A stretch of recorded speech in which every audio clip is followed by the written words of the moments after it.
From the ashes of World War I, Adolf Hitler attempted to build a sinister new world order,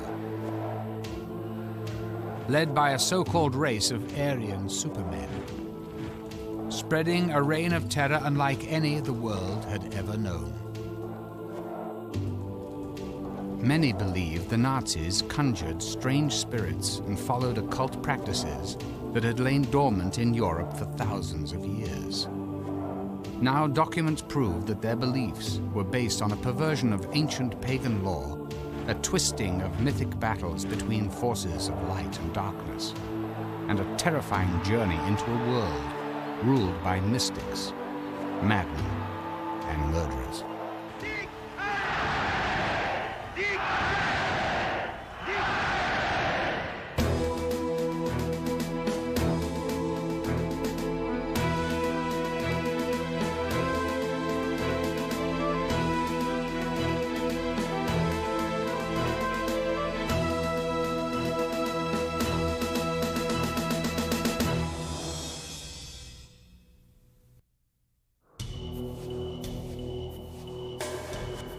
The Himalayas of Tibet. In the 1930s, the Nazis began searching the top of the world for evidence of ancient high priests who they believed were their blood ancestors.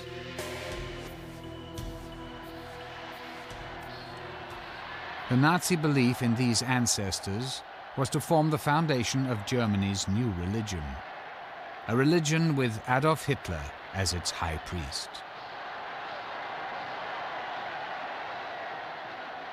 Inspiring Hitler's evil crusade was a belief that pure Aryan blood was being contaminated by so-called inferior races, and that once rid of foreign elements, a new race of Aryan supermen would rule the world. This was the Nazi interpretation of ancient myths and occult lore dating back thousands of years.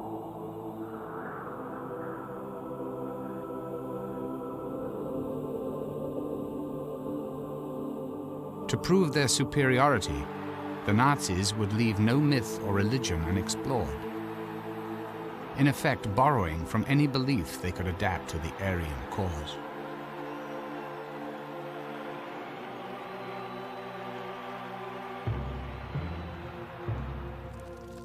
As a foundation for this new faith, Hitler needed to eliminate competing religions. To achieve absolute control, he not only used the power of myth, but co-opted Christian ritual. His inner circle, who had strong ties to the occult, would help him to accomplish this goal. Among them were Deputy Führer Rudolf Hess, whose correspondence reveals a devotion to astrology and forecasting by the stars. Nazi Commissioner for Philosophy and Education, Alfred Rosenberg, who wrote the book laying out the tenets of the Nazi religion. Joseph Goebbels, Hitler's Minister of Propaganda, whose diary records his use of astrological forecasts in planning the war against the Allies. And Heinrich Himmler, head of the SS and the Nazi death camps, whose personal papers reveal that he was the master occultist of the Third Reich and ultimately the architect of the new Nazi religion.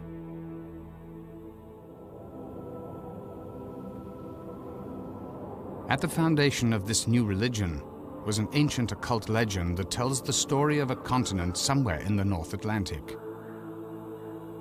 There lived a race of super beings who had fallen from grace through evil and vice.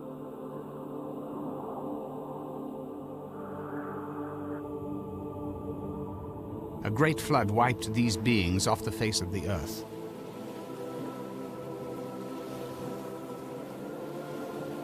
But before they could all be destroyed, certain priests escaped by boat, eventually finding their way to India and the high peaks of Tibet. These escaped priests, believed by mystics to be the original race of Aryan godmen, were said to be the ancestors of all Indian and European people. The land was called Atlantis.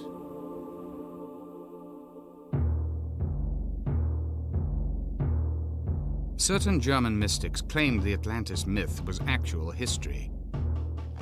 Their proof that Aryans were the chosen people descended from the super beings of Atlantis, and that they had lost their powers by mating with mere mortals. In these theories lay the seeds of Nazi doctrine.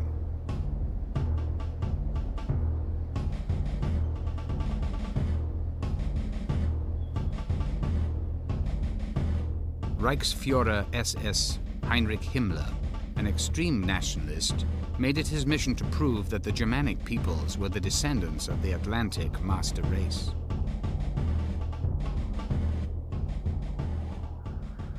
Nationalists, particularly those who believed in the superiority of the Aryan race, always had entertained a notion of a vanished island, a hidden world, some kind of utopia. Himmler may have thought it was in Tibet, and that this master race, the Atlantic master race, as Himmler liked to call it, might have been in the Tibetan mountains. Descendants would still be alive. Himmler believed the occult legend of Atlantis was true, that the mythical super beings of Atlantis eventually made their way from Tibet to northern Europe, and that their descendants became the Nordic or Aryan races.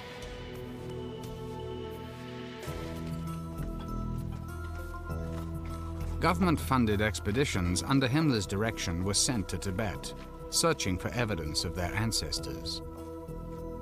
To document this process, Nazi researchers took this film footage.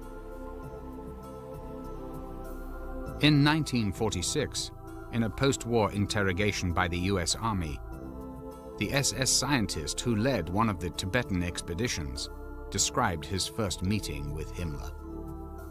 He said, Himmler mentioned his belief that the Nordic race did not evolve, but came directly down from heaven to settle on the Atlantic continent, and that ancient immigrants from Atlantis had founded a great civilization in Central Asia.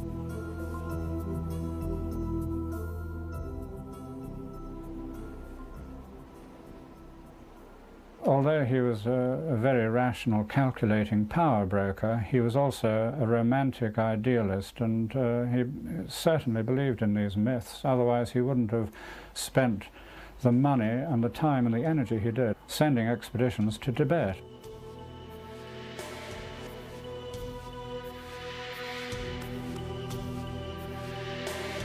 In Tibet, villages were subjected to full-body inspections by Nazi researchers, looking for what the party called Aryan physical traits.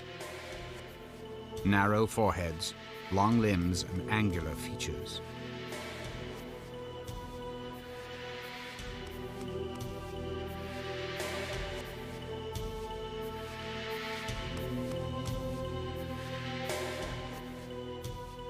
And this, of course, was stepped up by the time the war was on, in that by this time they were able to do experiments of a rather still innocent type on the living object. What I'm talking about is measuring people's skulls, for instance.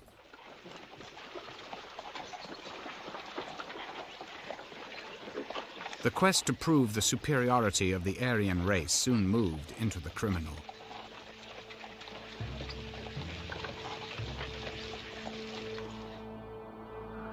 The Nazis would begin killing people and using their bodies for experiments.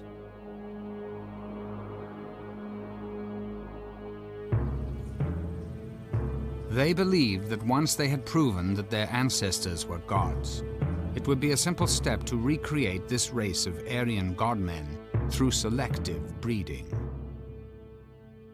That you could somehow force human evolution in a sort of hothouse environment by selecting the parents of a child and then rebreeding their offspring.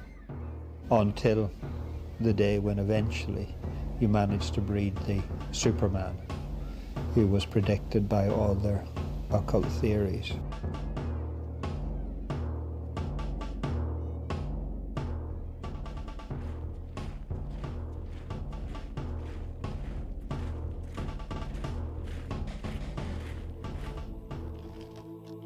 Hitler proclaimed, "Humanity accomplishes a step up every 700 years, and the ultimate aim is the coming of the sons of God. All creative forces will be concentrated in a new species. It will be infinitely superior to modern man." All that had to be done was the Aryans had to repurify themselves in order to restore their magical powers and therefore restore their original identity of being the God-men.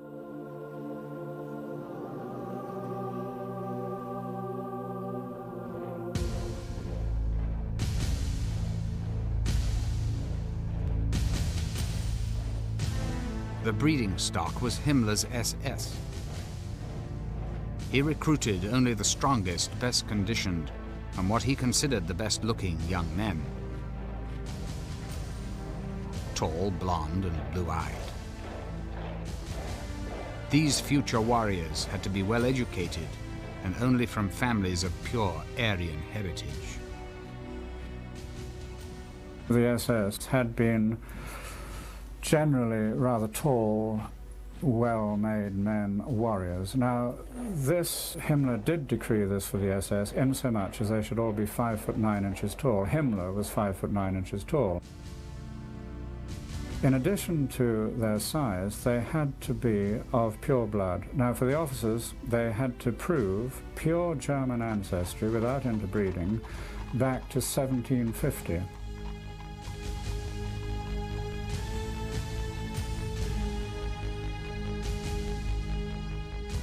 Himmler's SS, at one point 3 million strong, were encouraged to father as many children as possible, regardless of their marital status.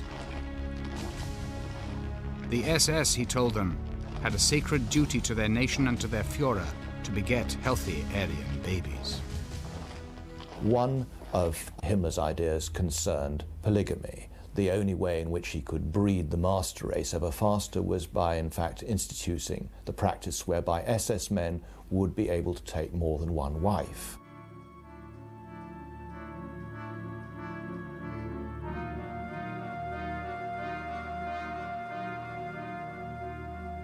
In 1935, Himmler created the SS Lebensborn program, meaning fountain of life.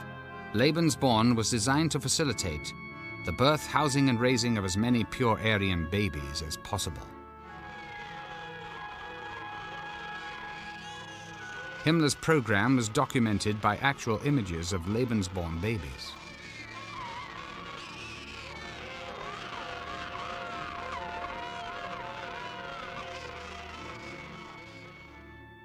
The SS Lebensborn was providing conditions whereby young girls could in fact be served by SS studs. He suggested that young Aryan girls in Germany who hadn't been able to find a boyfriend or a husband need not forego the pleasures of motherhood.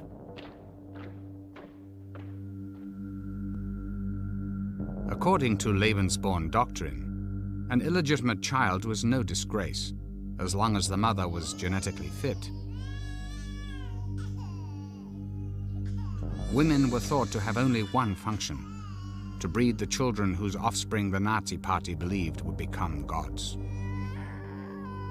An estimated 11,000 Lebensborn babies were bred between 1935 and 1945. Most of these children never knew their parents.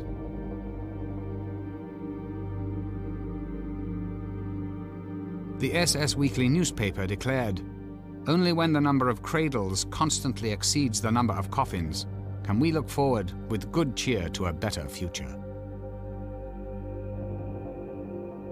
The babies of Lebensborn immediately became property of the state. Some were raised at Lebensborn homes, while others were adopted and raised by SS families. During the war, children with Aryan appearance were abducted from conquered nations and sent to Lebensborn homes in Germany. Nazi records indicate that 200,000 Polish babies alone were kidnapped and placed in Lebensborn homes, where they received careful training in every aspect of Nazi culture and mythology.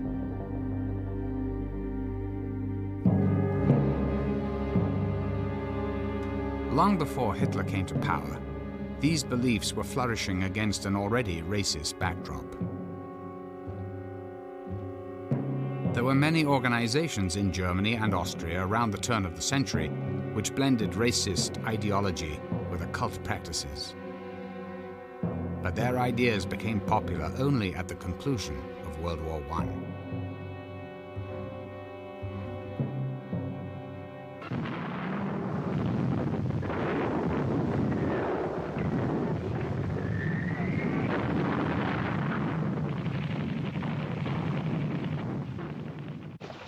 The once mighty empire of Germany had been disarmed and at the mercy of the victorious nations after the First World War. In formerly wealthy cities, disabled veterans haunted the streets like ghosts from another lifetime. Somebody who grew up in Berlin in the 20s remembers anything. He remembers the urban landscape with cripples from the First World War, who of course had no pension, no nothing, who begged on the street without legs and arms, who remembered the great misery of what you might call the urban landscape. Millions were unemployed. Inflation was rampant. Recession, starvation, and poverty were everywhere. I saw many demonstrations before Hitler came to power. Real demonstrations which arose from the suffering of the people, the mass unemployment and therefrom deriving poverty. And they were shouting slogans like, give us bread, give us work.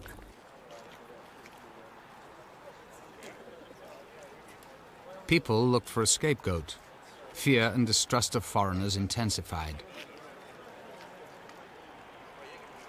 Both ends of the political spectrum made a bid for the loyalty of the German people.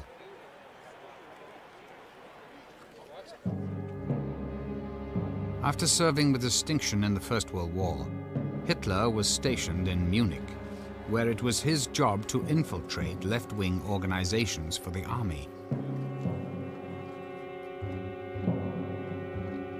One assignment changed the course of his life. He infiltrated an organization that was a backroom political club called the German Workers' Party. But far from being the communist organization that its name implied, the party turned out to be extremely right-wing. Hitler liked what he heard, joined, and eventually became leader of the organization. Attending an early rally where Hitler spoke was a disillusioned war veteran named Rudolf Hess. He came back taking 3 steps by one jumping up and said, I saw one this evening, he's going to bring back Germany to the recommendation it had before the war, and this is the only man who was able to do it. Hess was convinced the dynamic orator he heard was the long-awaited Messiah, prophesied in German occult circles. With racist philosopher Alfred Rosenberg, Hess was a supporter of one of the more prominent groups, the Thule Society, which actively sought a Germanic Messiah and was dedicated to the revival of the so-called Aryan master race. Members practiced astrology, sun worship, and other occult sciences, thinking that this would help them reach their goal.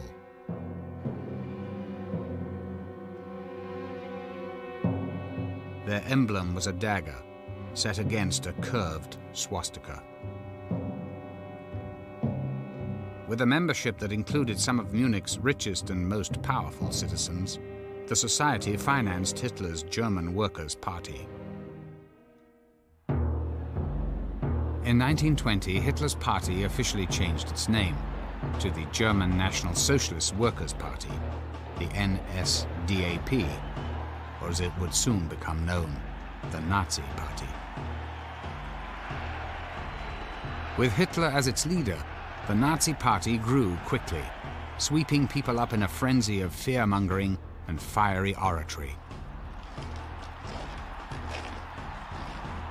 He gave them the strong, charismatic leader they'd yearned for since the war. Like many Germans and Austrians of the time, Hitler lived in an environment that was already hostile to Judaism. He would have easily found these ideas in popular publications, such as Ostara, an overtly racist occult magazine written by a renegade and ultimately defrocked monk and mystic named Lance von Liebenfels. Ostara magazine was a good example of how Hitler would have picked up his racism and his anti-Semitism. He even paid a visit to Lance's editorial office to obtain back numbers. Immensely popular at the time, the journal preached that the Nordic or Aryan races had much to fear from people darker than themselves, and targeted Jews as the most threatening. The Ostara claimed that the Jews were preventing the Aryans from taking their rightful place as rulers of the world, an eternal struggle dating back to biblical times. Headlines read, "Are you blonde? Then you are in danger. You should therefore read Ostara, Publications for Blondes and the Male Rights Movement." The publication outlined what would become the Nazi worldview: racial selection, Lebensborn, and even the Nazi death camps. With these ideas in place, Hitler's developing theories of race were ready to be further influenced. This time by Thule Society supporter Alfred Rosenberg, the racist philosopher and occultist who would eventually become the Führer's voice in spiritual matters. In his book, The Myth of the 20th Century, Rosenberg reinvented Germanic history and laid out the foundation for the new Nazi creed, the religion of the blood. He saw blood, particularly in a religious sense, as the determining factor. In other words, a church had to be a church of the blood rather than a church of faith or a church of belief. The blood tied together the Nordic races. So for Rosenberg, blood, racial stock, racial identity became the keynotes of this new ideology.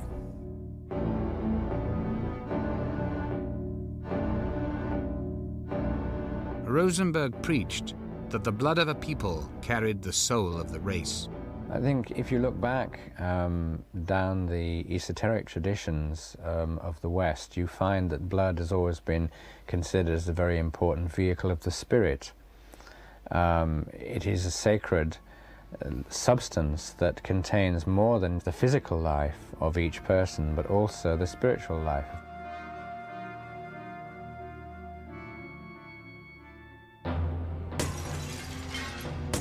Nordic myth replaced the Christian Bible as the foundation of the new Nazi religion.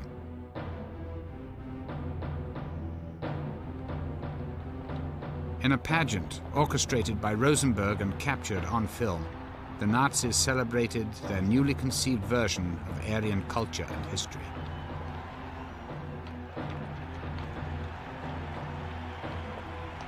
Rosenberg wrote, "Today a new mythos is dawning. The mythos of the blood, the belief that the godly essence is to be defended through the blood."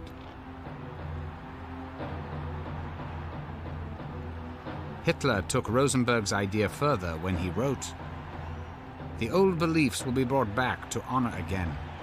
The whole secret knowledge of nature, of the divine, the demonic. We will wash off the Christian veneer and bring out a religion peculiar to our race."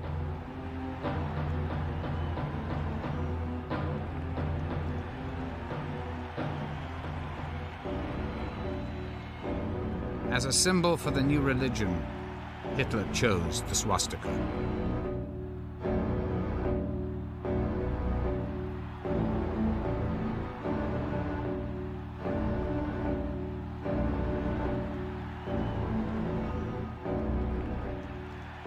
The swastika can be found all over the world in many different cultures throughout history. From earliest times, it was the symbol of good luck in China, and to this day it remains a religious emblem in the Hindu and Buddhist faiths. It had been carried by knights on shields as a magical protection, and it had also had connections. It was non-Christian in an overt sense. It represented the hammer of Thor. And of course Thor was a god of thunder and power and so on, a very macho, patriarchal kind of god. Among the Norsemen, the swastika was a reminder of the Arctic sun, worshipped throughout pagan law as a bearer of life and good fortune. For Hitler, the swastika held a different meaning. He wrote, "In the swastika, we see the mission of the struggle for the victory of the Aryan man."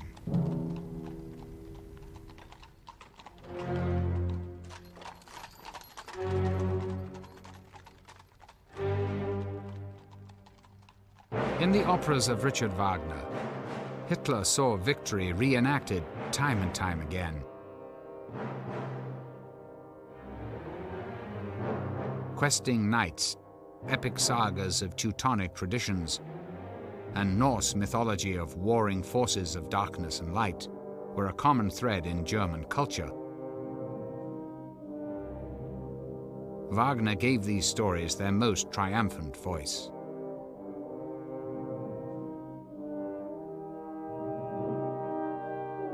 Adolf Hitler was only 12 years old when he saw his first Wagner opera. As an adult, he became an obsessive devotee of the composer.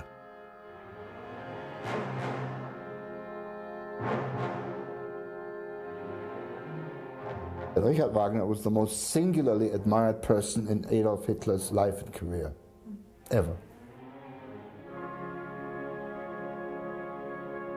Wagner's genius for pageantry became an inspiration for the grandiose rallies Hitler would soon stage. Rallies where Wagner's music was often played. The music absolutely has the effect of a drug, completely eliminating the intellectual, the critical approach.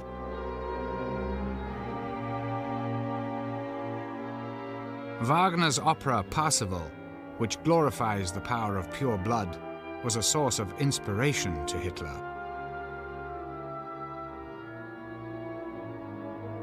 It is an epic retelling of the quest for the Holy Grail.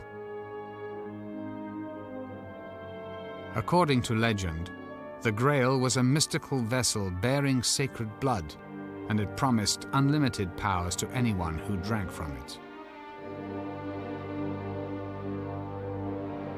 It was believed the Grail could only be found by the purest of knights.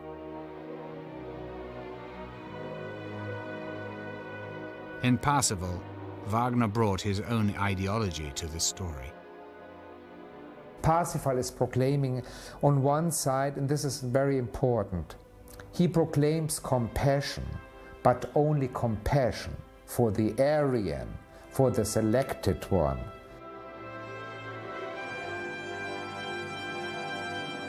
Parsifal is a central symbol in Hitler's imagination. He often spoke of founding the religion of Parsifal again. And this idea of a Christian Grail Knight seeking the mythos of pure blood is central to both Wagner and Hitler's own conception of what Nazi racism was doing in this supernatural sense.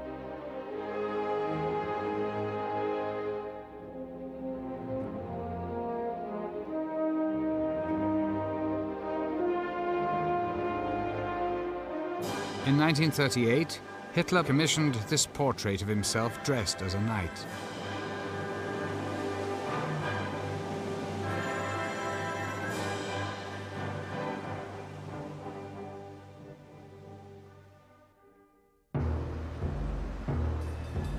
Hitler's bid for power began on November the 9th, 1923, with an attempted overthrow of the Bavarian government.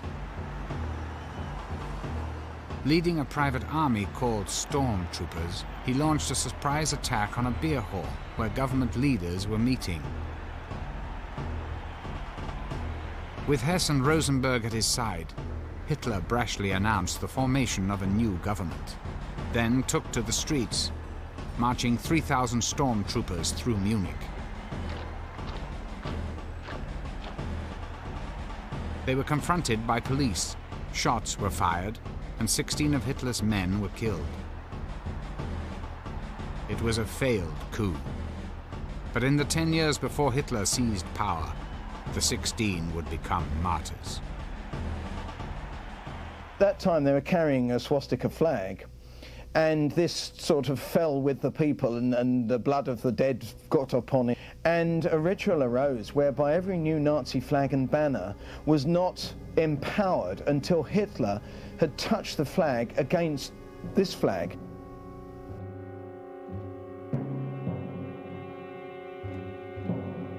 Nazi blood attained a sacred, symbolic power, ritualized and sanctified in the ceremony known as the Rite of the Blood Flag.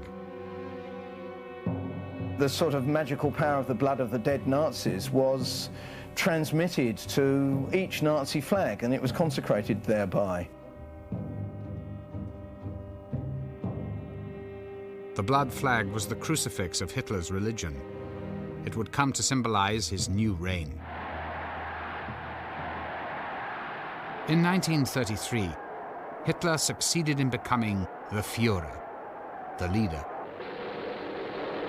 Unser Führer, der Reichskanzler Adolf Hitler, hat das Wort.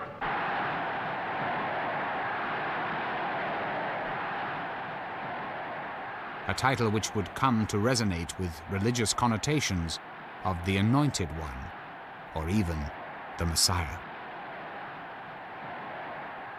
Adolf Hitler's time had come.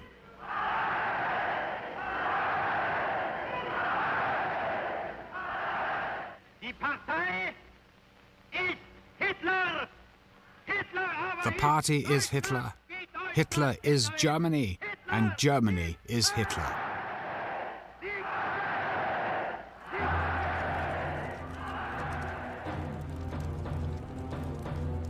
With Hitler's elevation to leader, the blood religion became the undisputed religion of the Nazi Party, complete with holy days and martyrs.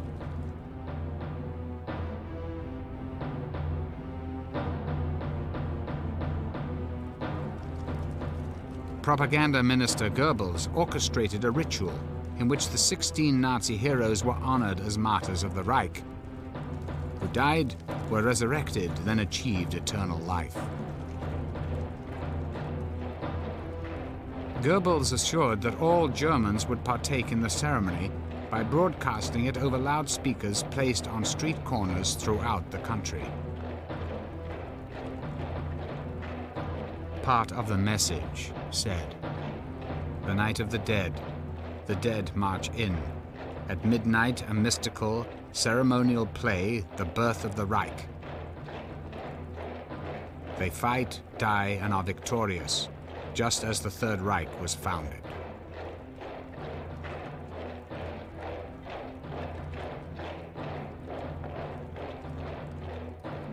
According to Hitler, their blood was the holy water of the Third Reich.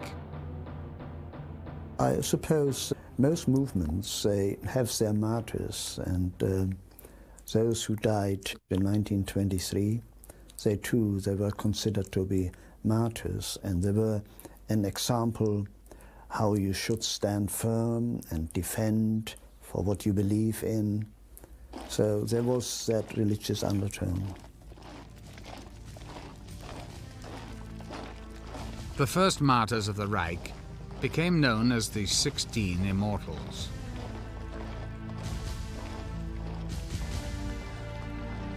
In Munich, the ritual began with a funeral march down the very streets where the Immortals fell.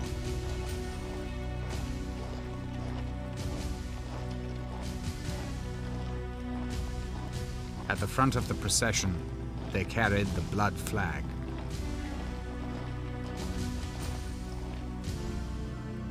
Along the route hung huge red flags bearing slanted Germanic runes, the ritual symbol of sacrifice from pagan law.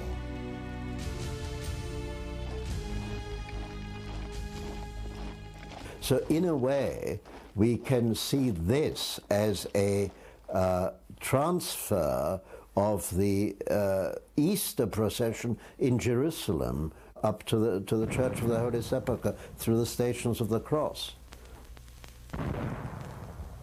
So there is an obvious copying of Christian ritual.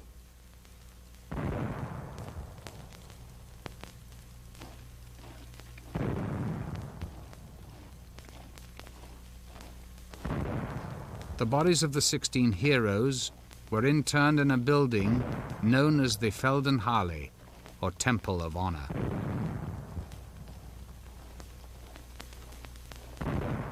It would become a Nazi shrine. During this annual ceremony, the names of the 16 were called out, with anonymous voices answering the heroes' roll call, as if the dead marched in spirit with the living. And when I was about 16, 17, my father took me to Munich, and I went to this Feldherrnhalle. And there the coffins were all lined up, and there were guards standing, presenting their rifles and steel helmets, and it was all rather eerie in so many intervals. The names were mentioned, and they said, Friedrich Müller, and then a voice said, here. And then the next name, Hermann Stammer.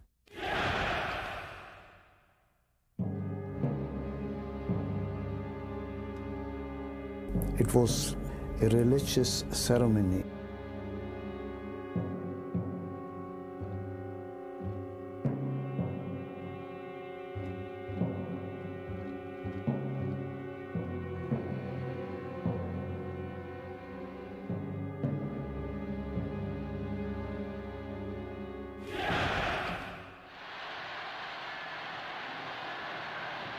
With the rituals of his new religion in place, Hitler unleashed the next step of his plan.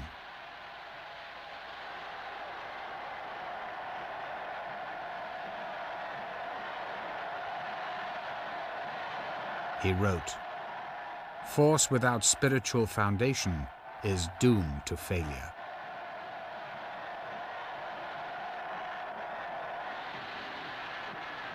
It is a nationalism which determines everything. Your whole lifestyle, yes? Your whole thoughts, yeah? Everything. The centerpiece of it, if you like, is that you are willing to sacrifice yourself for your fatherland. Indoctrination into the Nazi faith, with Hitler as God, began early and continued into adulthood.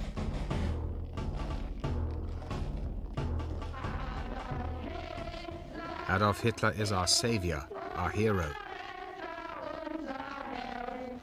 He is the noblest being in the whole wide world. For Hitler we live. For Hitler we die.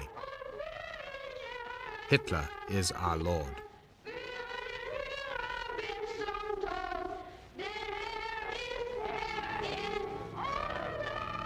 In 1933, the party took over all Germany's youth organizations. For girls, the compulsory organization was the League of German Maids, where they were taught self-sacrifice, to marry young, and that their bodies belonged to the nation.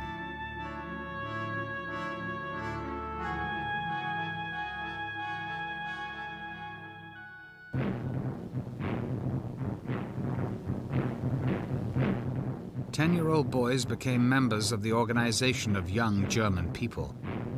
At 14, they joined the Hitler Youth, and at 18, the Nazi Party.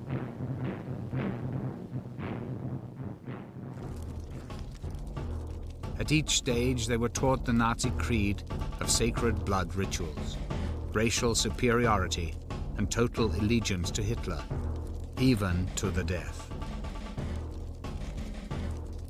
I was in the Hitler Youth until I was 18. We were being taught, and I believed in it, that it was great to fight for our country, and if necessary, to die for our country. This film shows one way the Nazis instilled this ideal.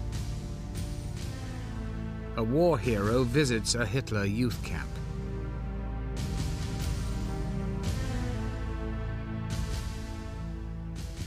It was great to be told that you belong to the greatest race, the greatest nation on earth. I thought that because I was a German, that German blood was running through my vein, that made me superior to all the others.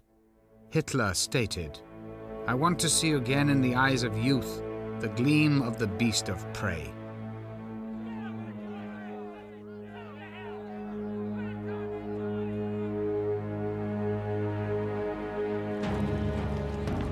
The Hitler youth chanted a song of death. We are rising up to face storms of battle. A hero's death is our right. In other words, saying that a 17-year-old would be imbued with a notion that he can claim the right, it must be given to him to lay down his life to die for Führer and fatherland. You are nothing, your nation, your race is everything. At 18, cadets surrendered themselves to the Führer when they took a sacred oath. Ich schwöre, I swear, and we all had to repeat it, had to have our hands, our fingers in the air, to serve Führer, Volk and Fatherland, to serve Führer, Volk and Fatherland, like a big rumble around the place. To the last drop of our blood, to the last drop of our blood.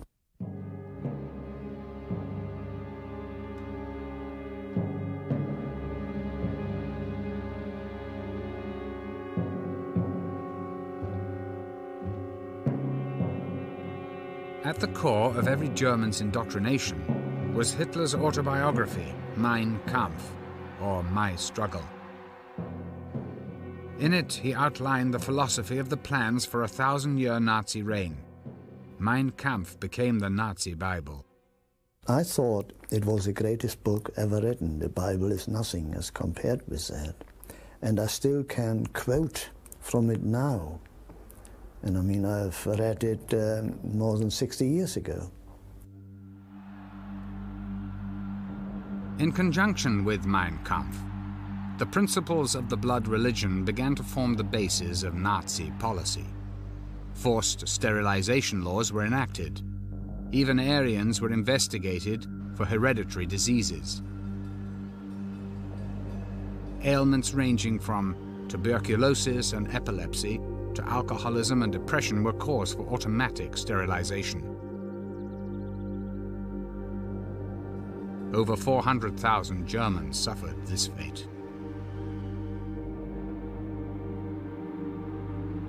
Hitler rationalized.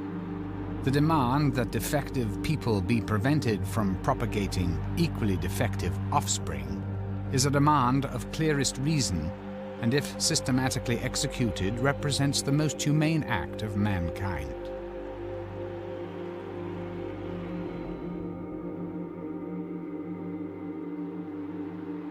Children with health problems were registered at birth.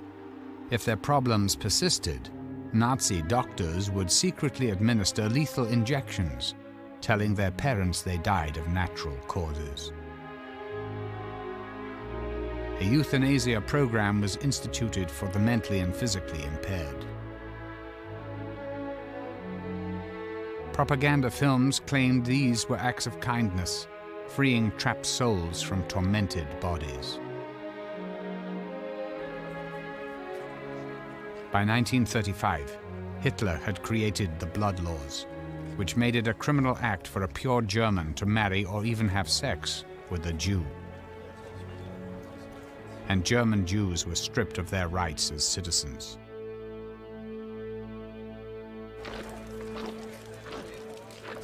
But the worst was still to come. Purifying the Aryan bloodline was only half of Hitler's demonic plan. To finally clear the way for the last stage of human evolution and assure the coming of the Aryan millennium, the Nazis felt that one obstacle remained: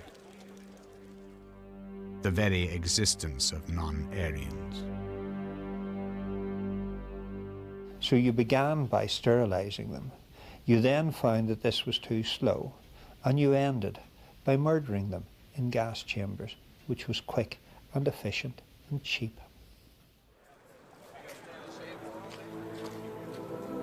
Hitler wrote, "The gravest and most ruthless decisions will have to be made, a barbaric measure for the unfortunate who is struck by it, but a blessing for his fellow man and posterity.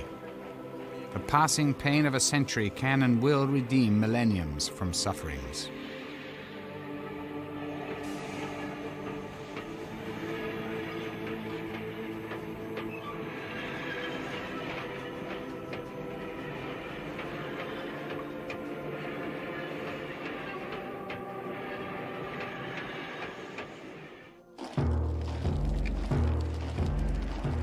The idea that the few should be sacrificed for the good of the many extended even to Hitler's SA, the stormtroopers.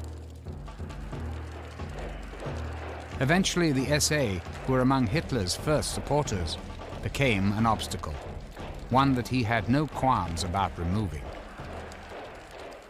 Without the SA, probably he would not have come to power, because people were afraid of the SA. They were rowdies and street fighters.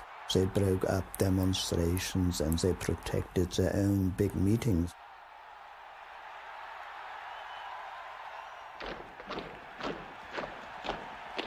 The middle class and the army came to fear the SA.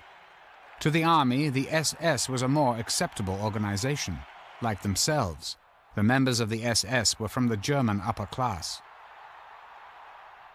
The SS consisted very often of professional people, doctors, solicitors, and so on.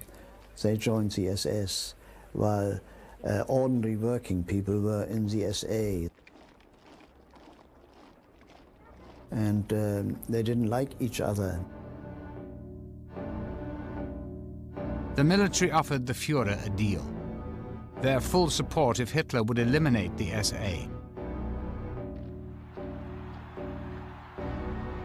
Hitler accepted, and with Himmler, rid the party of the stormtroopers in one night. The night of the long knives, that happened on the 30th of June 1934, so I was then just 12 years old. I remember it.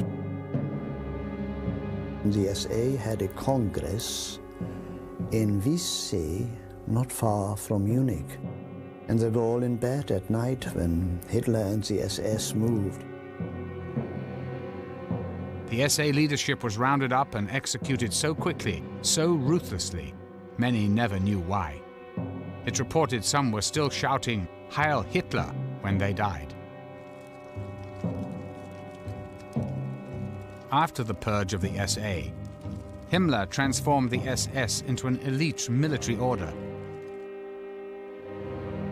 In time, they would come to run the concentration camps where Jews and all other enemies of the state were being executed.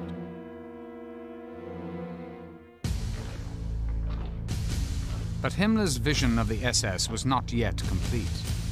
He planned to turn the SS into Germany's new aristocracy, the new Superman prophesied by Hitler's religion of the blood.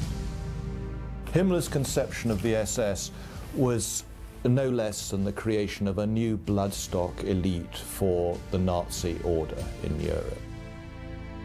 At every stage, the SS was constantly reminded that it was no less than a warrior elite whose values of hardness and military valor were absolutely central to its existence. And more than that they were in fact ensuring the survival of the race in this way.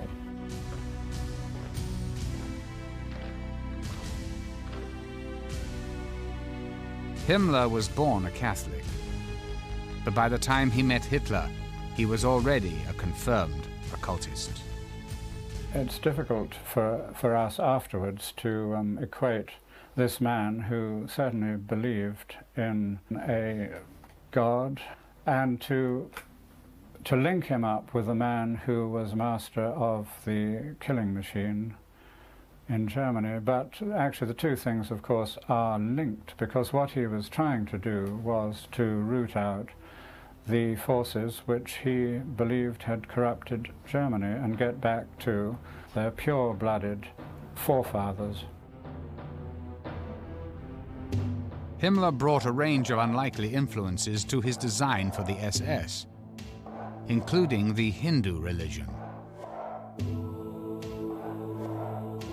During the war, he reportedly traveled with a copy of the Bhagavad Gita, a holy book from the Hindu religion.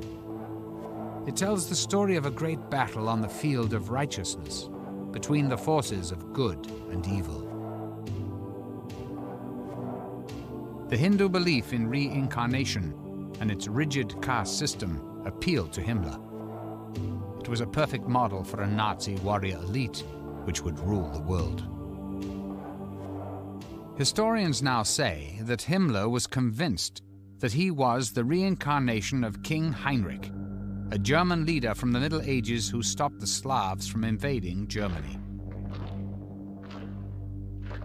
As the Nazis prepared to march on Eastern Europe, Himmler believed he was on the path to realizing his karmic destiny, that his SS had returned to the fatherland to fight a similar holy war.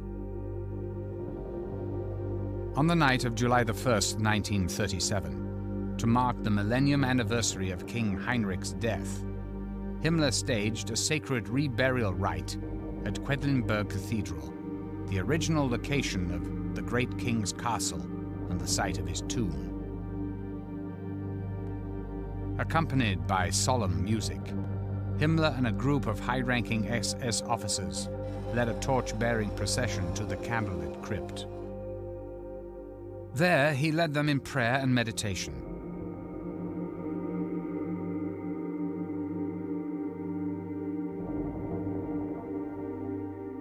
The king's remains were placed in a new grave, and Himmler laid a wreath of oak leaves, a symbol of ancient pagan origin. He eulogized the man he believed he had been in a past life. As the sarcophagus was sealed, he pledged to fulfill the king's mission of conquering the lands to Germany's east.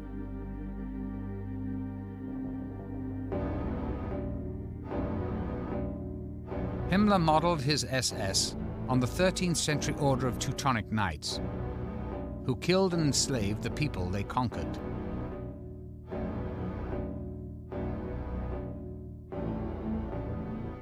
The parallels with Nazi Germany's own practices were unmistakable.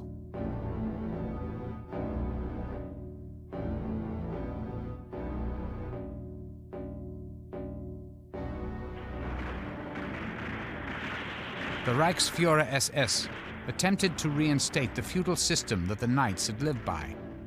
As new lands were conquered, each SS officer was to take possession of a feudal estate. Local people were either killed or turned into slave labor.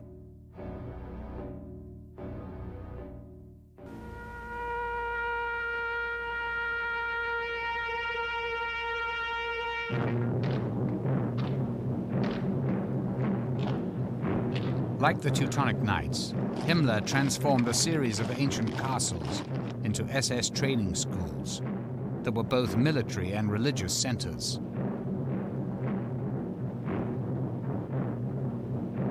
Here, recruits were initiated into the ways of so-called warrior priests.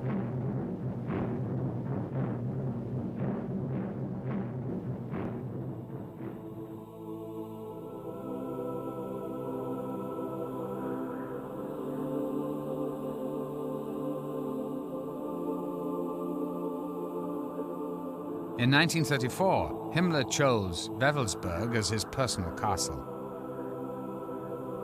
It became a sacred center for the inner core of his elite SS knights. Himmler chose Wewelsburg because he was told by his occult or spiritual advisor that this was going to be the magical strong point of German resistance to a great army from the east. And there would be a great battle there, and the eastern hordes would be turned back. Himmler had grandiose plans for his medieval castle at Wewelsburg. But this required a prodigious workforce. To assure an ample supply of slave labor, he built a concentration camp nearby. From 1939 to 1945, 4,000 prisoners worked on Himmler's castle. Nearly a third of them died while working on it. When one looks at the plans and memoranda, and indeed the miniature models that were laid out of how the Wewelsburg would ultimately rebuild, it indeed looks like the Holy City in Rome. Wewelsburg is built in the shape of a triangle with 3 corner towers. Around this basic design, Himmler had plans to build a large colony. The village would have been demolished and cleared, and they would have created a huge site with interlocking spaces, barricades, other turrets, and circular curtain walls sweeping over a vast area, creating no less than a kind of SS Vatican.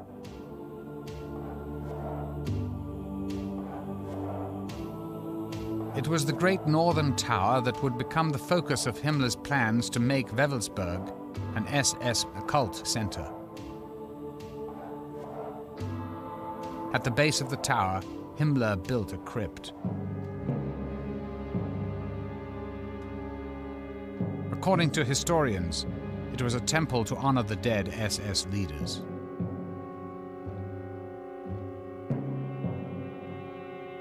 The vaulted ceiling created an eerie acoustic. And in the middle of the well would have burned a kind of holy fire.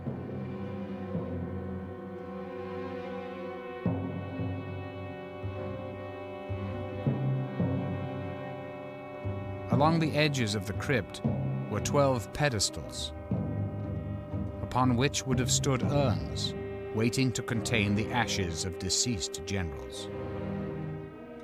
What would happen is that the SS always had to have the 13 leadership. And consequently, when an SS general died, he was ritually cremated, his ashes were placed, and then his place was taken by a new general. In one legend, King Arthur gathered the 12 most chivalrous knights in a great hall. In Himmler's version, he created the Hall of SS Supreme Leaders in a room above the crypt. Here he would meet with his 12 highest-ranking SS officers. A large sun wheel adorned the floor. This radial pattern was made up of symbols from the ancient Nordic alphabet. Himmler tried to create a replica of the Grail Chapel from the Arthurian legend. A mystical chalice, the Grail was said to have contained sacred blood.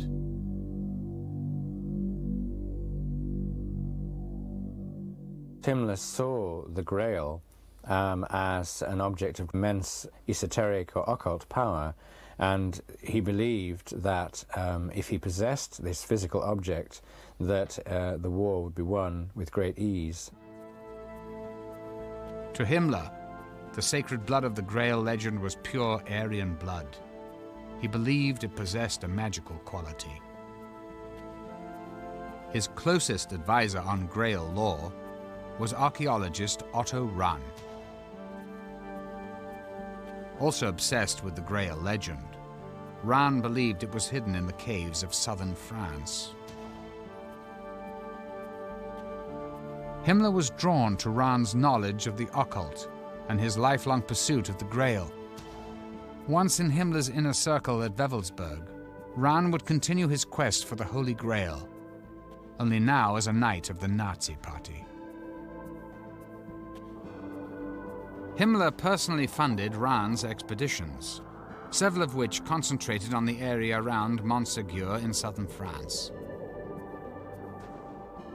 There stood the site of the great fortress of the Cathars, the heretical sect accused of devil worship and wiped out by the church in the 13th century. And there was a very strong tradition, as indeed there still is, that the Cathars had possessed the secret of the Grail, and that just before the castle of Montségur fell, the 3 knights of the Cathar order escaped over the walls and took something with them, something of great value.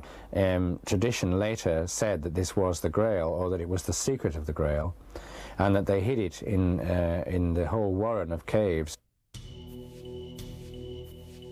Rahn's expeditions also took place in Germany.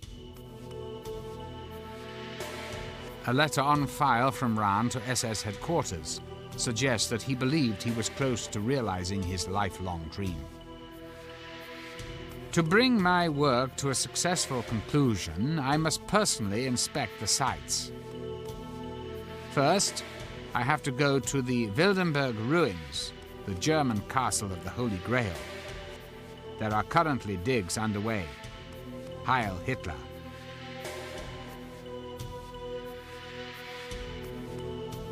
But Rahn was never able to secure the ultimate prize, the sacred chalice itself.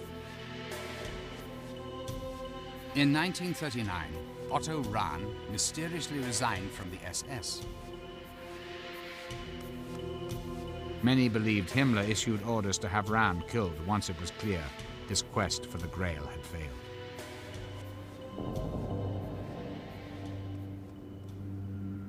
Two months later, he was found dead in the Austrian Alps. The cause of his death remains unexplained.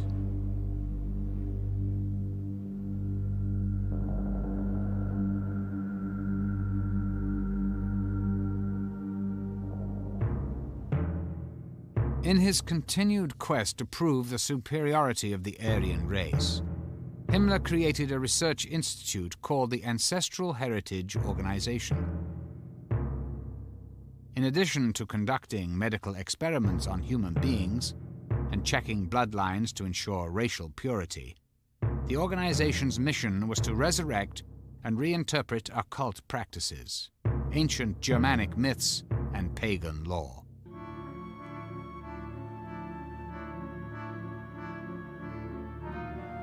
This Nazi film shows one such ritual, young girls dancing around the Nordic pagan symbol of war and divine order. To control all occult knowledge, Himmler confiscated the libraries and artifacts of any occult society that was not associated with him. This included secret societies such as the Freemasons, who the Nazis believed were an occult organization created by the Jews to conspire against the Germanic people. While Himmler suppressed certain occultists, he also advanced the careers of others, such as Karl Maria Willigut. In Willigut, Himmler believed he'd found the key to popularizing the ancient pagan tradition in modern Germany. The mystic became a high-ranking SS officer and one of Himmler's prized possessions. Well, the interesting thing about Willigut is that he is really perhaps the leading example of an occultist in the immediate circle and service of Reichsführer SS Heinrich Himmler. Willigut believed he was a direct descendant of the Norse god Thor. Copies of his papers, found in Himmler's personal file, reveal that Willigut believed he possessed extrasensory powers.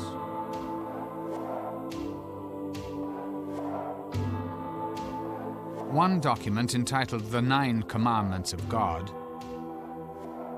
was signed by Willigut and initialed by Himmler. Written in both modern German and the Runic alphabet, it suggests that Willigut thought he was using his powers to rediscover the ancient rites and rituals of Germany's pagan past. According to Nordic legend, the runic alphabet used by Willigut was given to mankind by Odin, the supreme god in Norse mythology. This sacred alphabet was his gift to mankind. The runes were derived probably from a mixture of ancient signs that were carved on stone in pre-literate times. And these alphabets actually had meanings. Each letter has a meaning. The Hagal rune, protection of the bearer against his enemies. The Odal rune, one's connection to the clan or tribe. The Tyr rune, victory and world order. The Sig rune, the sun or conquering energy. These symbols appeared throughout the Nordic world, on such objects as Viking ships, battle spears and shields. The alphabet of ancient priests and magicians, runes were believed to be mystical tools for fortune-telling, casting spells, and invoking magical spirits. You cast the runes, somewhat analogous to a tarot layout. You throw them and then you read the particular combinations of runes that arise. It has got the reputation of being an extraordinarily powerful magical system. As Germany's warrior elite, members of the SS were taught the meaning of the runes. A photograph that survived the war shows an SS officer at a blackboard teaching the runes to a class of SS recruits. Many organizations within the Third Reich had their own special rune. The SS, perhaps the best known, of course, used the double Sig rune.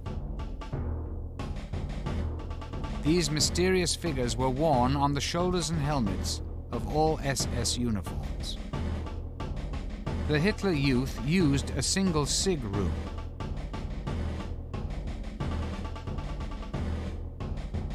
These ancient mystical symbols were seemingly everywhere.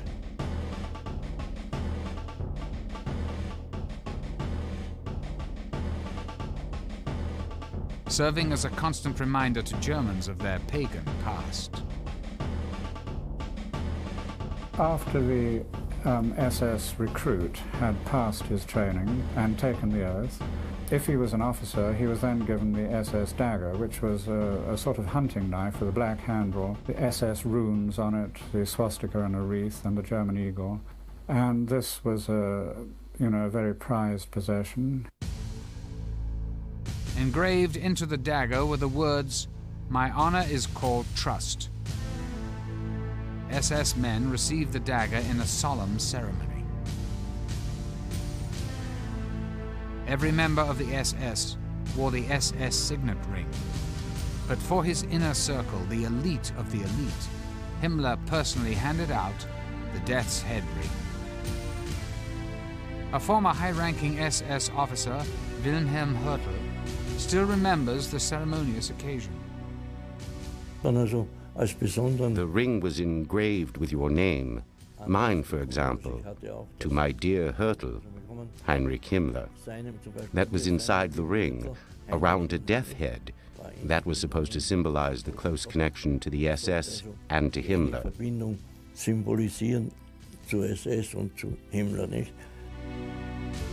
In a speech given to SS officers stationed at Dachau, Himmler stated, "Never forget, we are a knightly order, from which one cannot withdraw, to which one is recruited by blood, and within which one remains body and soul."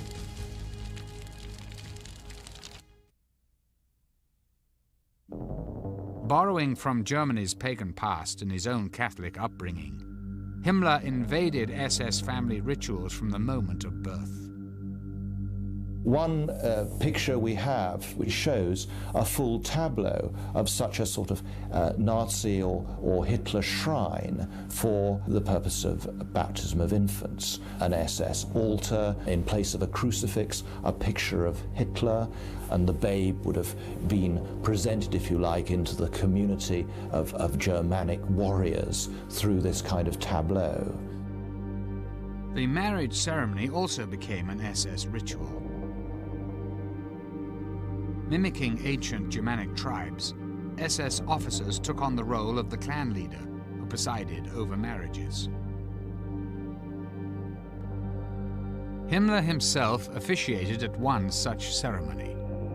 This rare footage shows one of his SS officers marrying Gretel, the sister of Hitler's mistress, Eva Braun. Rings were exchanged, as well as bread and salt, the ancient pagan symbols for the fertility and purity of the soil.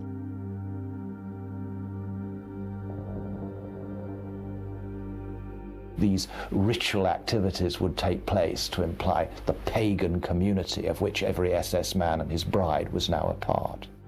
The Nazi year was marked with celebrations taken from the ancient Germanic calendar. The Maypole festival, initially accepted as a celebration of fertility, was transformed into a show of nationalism and military strength. Hitler said, "And so it is that this day, the 1st of May, the land is filled with celebrations of the resurrection of the German people out of eternal inner strife." People need festivals to mark the year. And they tried to substitute the pagan festivals for the Christian festivals. They began to annex the festivals which the pagans had celebrated. Summer solstice, winter solstice, all these festivals, yes? And shaped them in their own image. Nazis even began to restore ancient pagan temples like Externstein, which was dedicated to a solar deity. At Externstein, during the summer solstice, a shaft of light shines through a window and lines up with a point on the altar.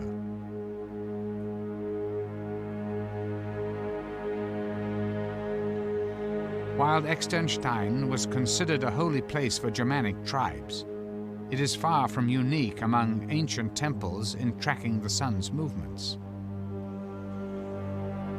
Himmler was convinced, however, that it was proof of the superior intellect of prehistoric Germanic priests. In Nazi Germany, the festival at the summer solstice would be turned into a fascist rite. Traditionally, summer solstice festivals were a celebration of life and of the sun's powers.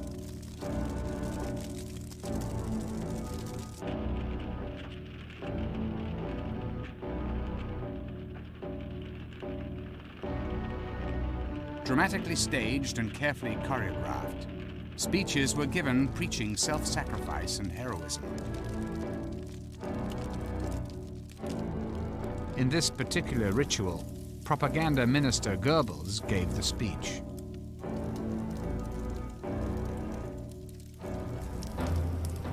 In ancient times, the bonfire represented the ritual relighting of the sun.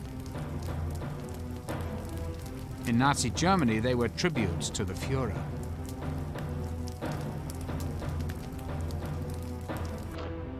In the largest of these rituals, torch-bearing troops created symbolic patterns in the night.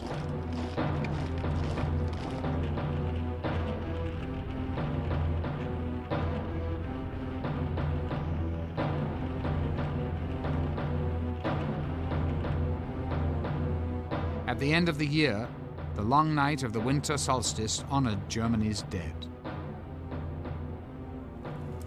Himmler explains in his Dachau speech, "The winter solstice is not just the end of the year, but it is also the festival on which one thought of the ancestors and of the past, on which the individual is clear that he is nothing, an atom to be wiped away at any time, while linked in the eternal chain of his lineage by a true humility.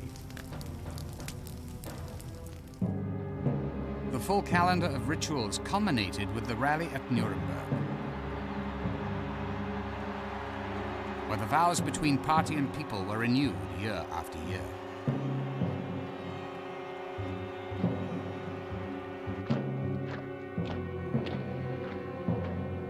Tens of thousands of uniformed Nazis joined forces.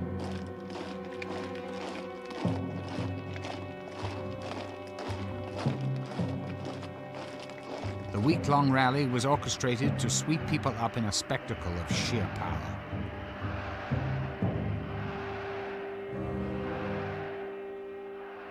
Now, every religion has its ritual. The Nazis had their ritual, their mass rituals, yes?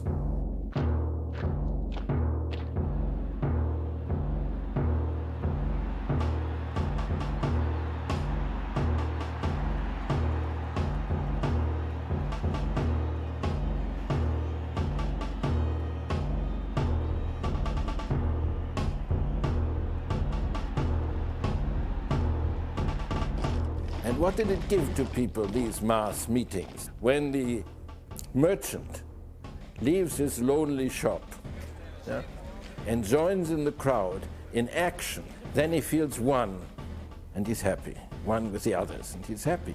He's lost his loneliness. Oh, it was great to go to a rally. All the uniforms, and there was an electric atmosphere already before it all started. There was singing going on, and then suddenly it was announced, der Führer kommt, the Führer is coming, and then we saw him walking up to the stage, and there was shouting of Heil, Heil, Heil, Heil.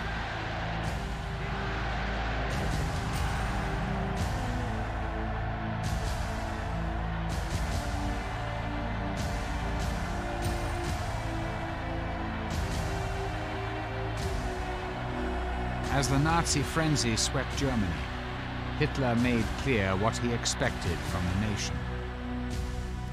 The party is the selecting ground for German political leaders. Its doctrine will be unchangeable. Its organizations will be as hard as steel. Its total image, however, will be like a holy order.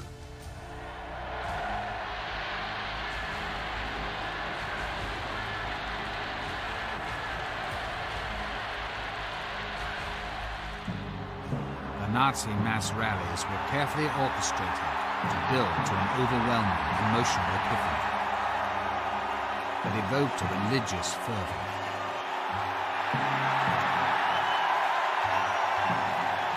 At the center of this ritual was Hitler.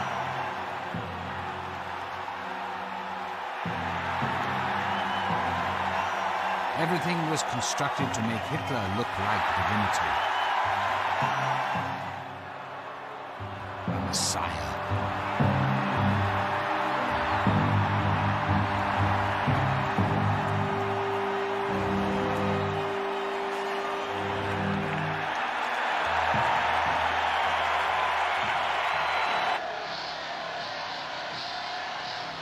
Having won the unquestioning support of the German people, Hitler was now ready to dominate the world.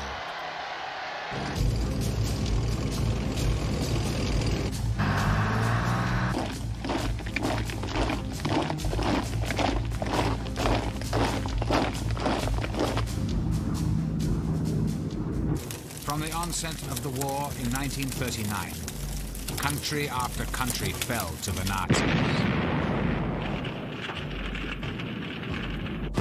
By the winter of 1942, however, the tide turned, and the Nazis began to experience what they thought was impossible.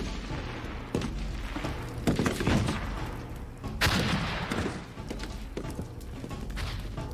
As the Nazi war effort grew more and more desperate, they expanded their use of the occult sciences, from research and ritual to a basis for making military decisions. Certain members of the German Naval Command became convinced that the Allies were already employing mystical forces to wage war against Germany. They believed that the British successes at locating and destroying German U-boats had been achieved through occult means, and that the best way to combat this was also by using the occult as a weapon. This led Himmler to establish a top-secret institute dedicated to the ancient occult practice of pendulum dowsing. Over maps of the North Atlantic, clairvoyants would swing an object suspended from a string, attempting to locate the position of Allied convoys.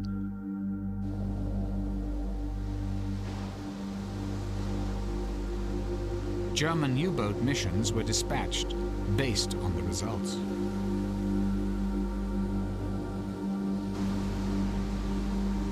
In this letter written by Himmler, dated January the 12th, 1943, he refers to dowsing research and training having made great progress during the year.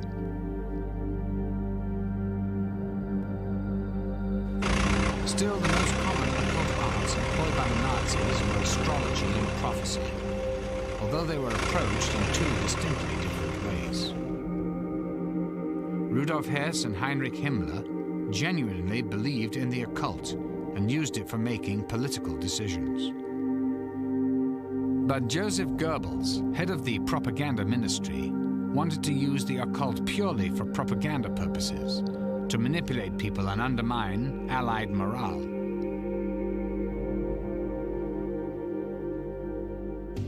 Goebbels soon became aware of a great source of mystical knowledge, the predictions of Nostradamus. One of the most celebrated visionaries of all time, Nostradamus completed his masterpiece of prophecy in 1555. The book contains subtle references to a crisis in Britain and Poland in the year 1939, the year Nazi Germany invaded Poland. Nearly 400 years after Nostradamus wrote his book. For Goebbels, Nostradamus was a perfect propaganda tool, whose work could be interpreted as predicting a great victory in Germany's future. Nostradamus' prophecies are written in four-line poems called quatrains, and they're so dense and esoteric that you can interpret them in many different ways. To interpret the French prophet, Goebbels recruited renowned astrologer and Nostradamus expert Karl Ernst Kraft. A particular quatrain that Goebbels seized on seemed to refer directly to Hitler, and quickly became part of the Nazi leader's mystique. There's a very famous quatrain which has got the word Hister in it, which was everyone was bandying around, was saying that was Hitler. In Goebbels' diary, he expressed his excitement when Berndt, a member of his staff, began to formulate a plan to use the prophecy. 19th of May, 1942.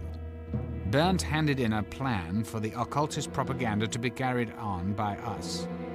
We are getting somewhere. The Americans and English fall easily to this kind of propaganda. We are therefore pressing into service all star witnesses of occult prophecy. Nostradamus must once again submit to being quoted. The creation of fake prophecies and fraudulent mysticism to influence the enemy became known as black propaganda.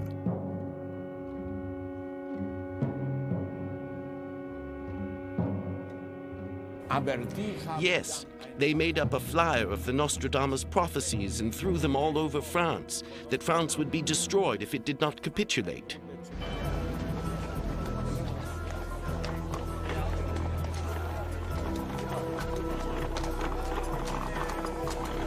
British intelligence discovered the deception and, recognizing its propaganda potential, began to wage their own Nostradamus campaign. The British actually picked up on this. They produced a volume of 50 fake Nostradamus prophecies which forecast British victory on the war. Just as the Nazis had flooded France with fake Nostradamus prophecies, the Allies smuggled their own black propaganda into Germany. The black propaganda campaign in England soon took a new turn with the arrival of Hungarian Jewish emigre and astrologer Louis de Vol. Recruited by British intelligence, de Vol was assigned to work with master counterfeiter Elik Hall. And Elik's great skill was as a forger. I mean, you know, forging documents, forging magazines, forging Nostradamus quatrains. Howe and de Vol decided to create a counterfeit version of Germany's leading astrological magazine, Zenit.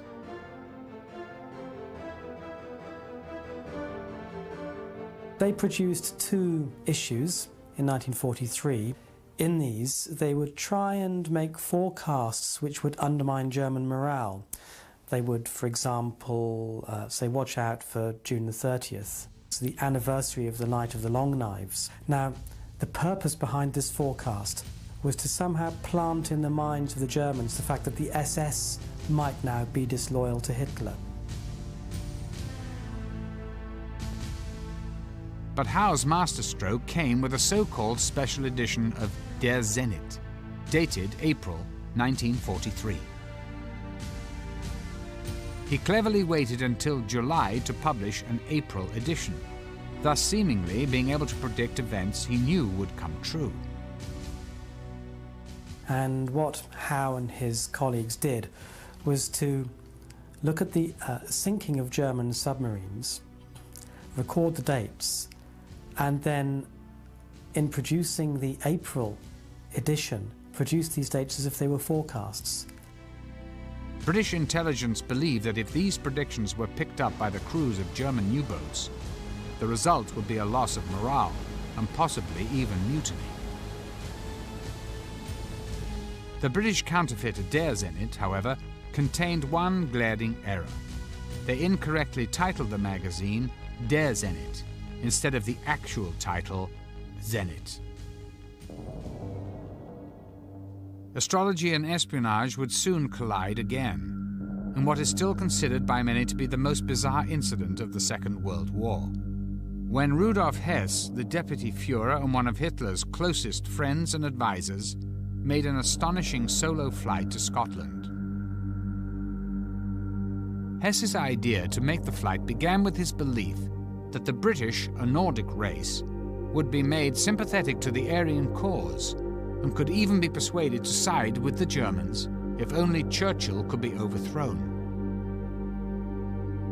One of Hess's mentors, Karl Haushofer, reinforced this idea by telling Hess about a dream he had. In it, he saw Hess walking through a Scottish castle with tapestries hanging from the walls, bringing peace between Germany and Great Britain. In addition to prophecy, astrology would also come to play a role in Hess's decision to make the flight. Rudolf Hess, along with Himmler, was probably the leading Nazi, most interested in astrology. He accepted it totally. Astrologer and close friend Ernst Schulte Strathaus cast a horoscope for the deputy Führer that revealed an auspicious arrangement of the planets. On May 10th, 1941, there was a particularly powerful astronomical lineup. Basically, there were 6 planets in Taurus and a full moon exactly on the opposite side of the zodiac in Scorpio. And according to astrological tradition, when you get such a lineup, you'll get a major shift in global affairs. And therefore, it was fair to assume that May the 10th, 1941 could provide the turning point in the war. There has always been some doubt whether Hess flew to Scotland based upon astrological advice. However, recently discovered documents written by Hess from prison in England include a letter to his mother. In it, he asked her to have 2 documents notarized. a record of Karl Haushofer's dream, and the horoscope cast by Schulte Strathaus.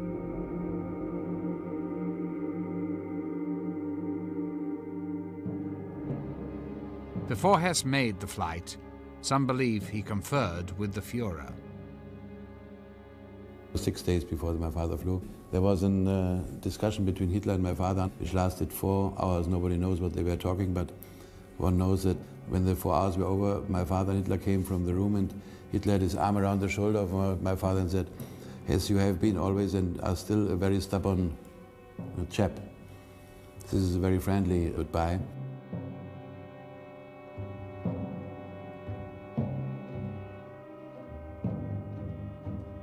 Whatever words passed between Hitler and Hess at 5:45 p.m. on May the 10th, 1941, Hess climbed into a Messerschmitt fighter and set off for Scotland.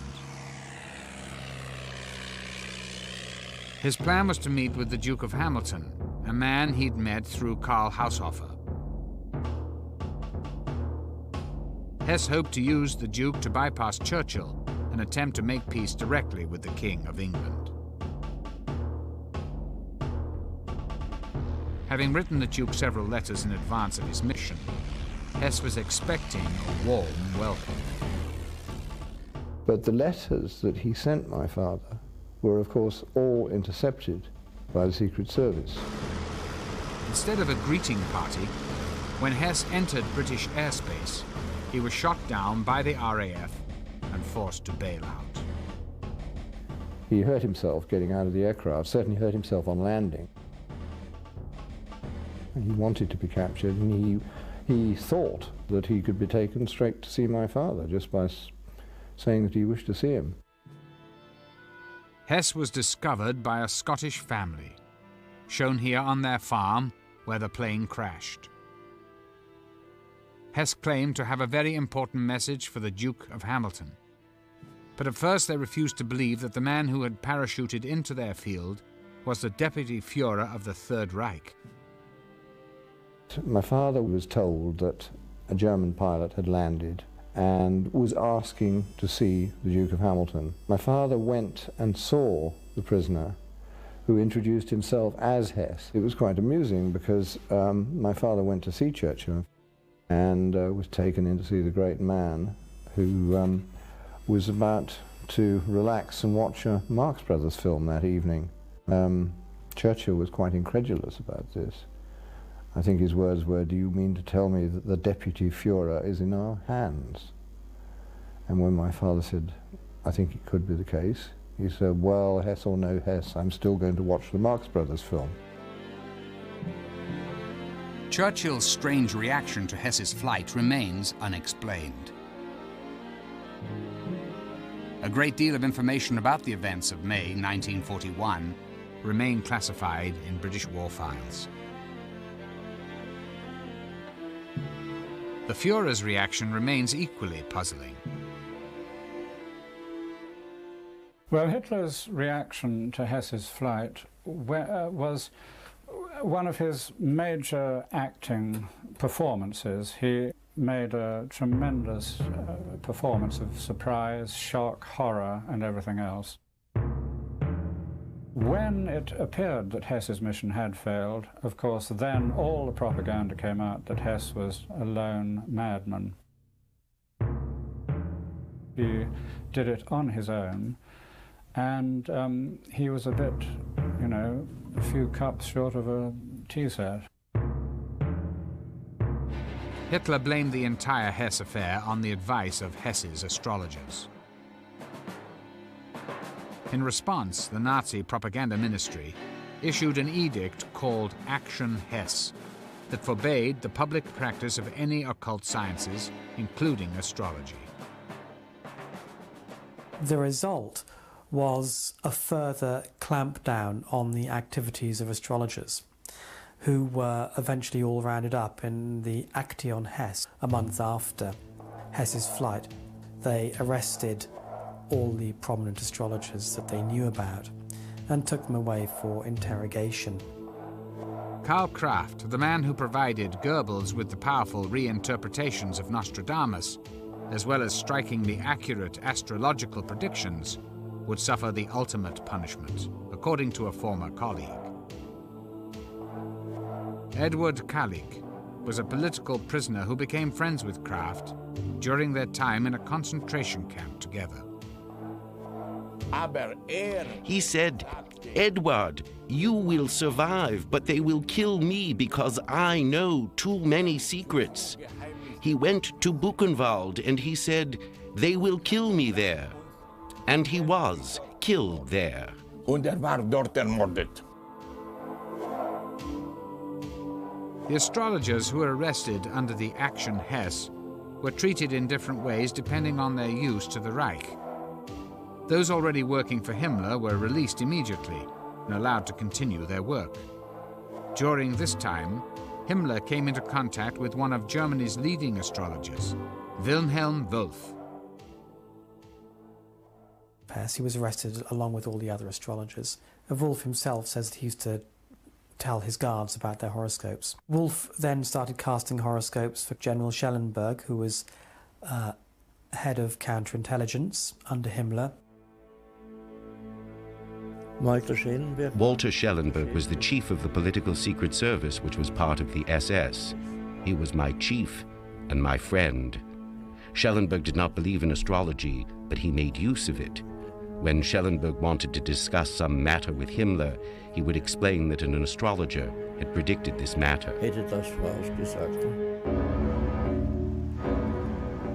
In 1943, Wolff predicted that Hitler would survive a great danger on the 20th of July 1944, that he would fall ill in November of 1944, and die a mysterious death before the 7th of May 1945. On the basis of these predictions, Wolff became Himmler's personal astrologer and one of his most trusted aides. All of these predictions came to pass. In a post-war interrogation by the Allies, Schellenberg admitted using Wolff to advance his own position. He believed that Wolff's influence would carry great weight with Himmler.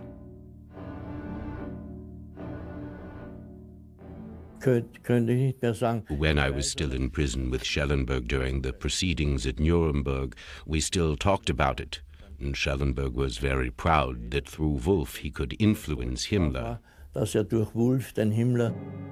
According to Schellenberg's interrogation, during the final weeks of the war, Himmler became obsessed with the astrology of a coup, when the stars suggested he might successfully overthrow the Führer. It was late April 1945 when Soviet troops already encircling Berlin, already entering the outskirts of Berlin, so the war was pretty well lost. Himmler remembered a conversation he had earlier with Wolff, in which Wolff told him that it looked as if there would be disaster for Germany until 1945. Reading Hitler's chart, Wolff saw planetary arrangements that indicated a downfall.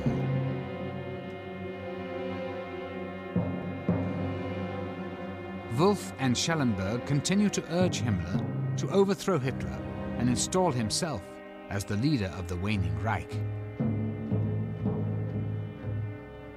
Both Schellenberg and Himmler trying to curry favour with the Allies. And intriguingly, in the last days of the war, a meeting between Himmler and a representative of the World Jewish Congress, at which Wolff, as Himmler's astrologer, was present.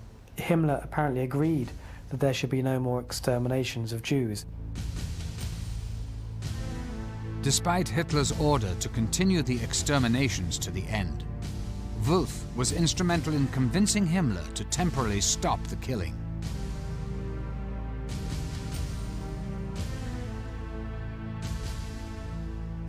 Having taken this action, it appeared that Himmler was ready to launch his coup. But ultimately, his fear and loyalty to the Führer prevented him from seizing power.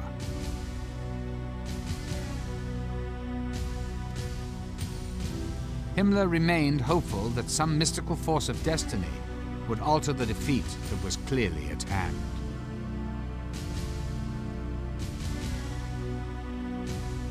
Himmler was also very interested in historical parallels between the situation in the mid-40s and previous historical periods.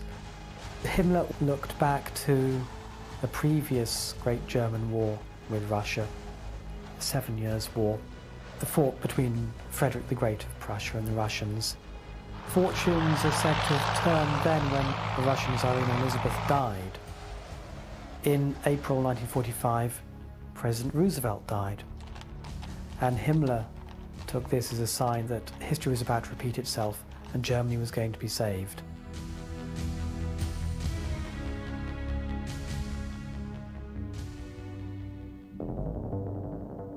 Two weeks later, Goebbels and his entire family descended with Adolf Hitler into the Führer's private bunker.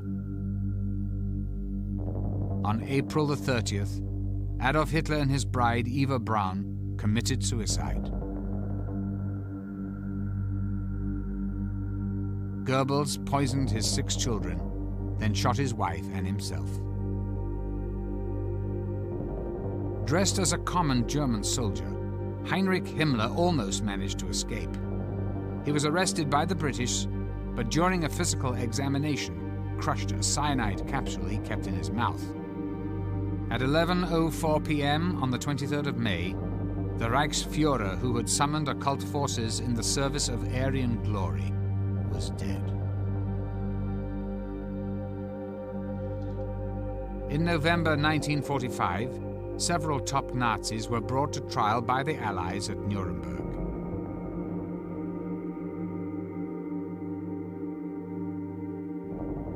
Rudolf Hess was sentenced to life in prison. He died there at the age of 93. Occultist Alfred Rosenberg was found guilty of crimes against humanity and hanged in October 1946. The Third Reich, which was to have lasted over 1,000 years, ended after only 12.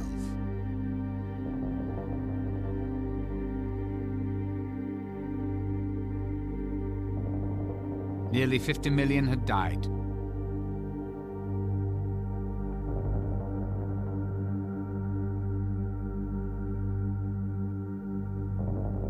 Ironically, among them were the first generation of Hitler's so-called master race, who were to father further generations of Aryan supermen. Throughout history, mythology has had a powerful influence on the human mind. All cultures have been mythically driven. However, in Nazi Germany, the linking of political aims to a corrupted mythology led to an evil unparalleled in history.